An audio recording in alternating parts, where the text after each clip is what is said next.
Hindi hili. Dahil kahit na nasagad na ako nung binyag, nagpakatanga pa rin ako. Akala ko kasi baka nagkamali lang siya. Akala ko baka hindi lang niya napansin yung effort ko.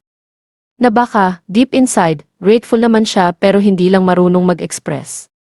So kahit sobrang sama ng loob ko, hindi ko pa rin siya tuluyang in-unfriend. Hindi ko siya kinausap, pero hindi ko rin siya binlock.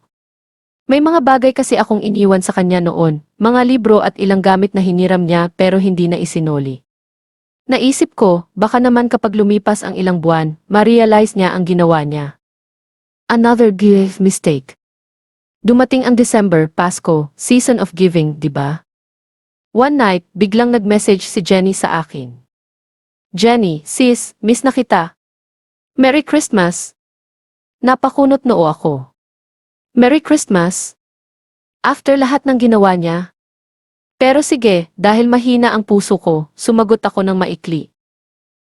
Merry Christmas. Akala ko hanggang doon lang. Pero hindi. Jenny, sis, sana magkita tayo soon. Kasi may favor ako Hina. Heto na naman. Hindi pa ba siya tapos? Like, share, subscribe, nasa comment ang part 4.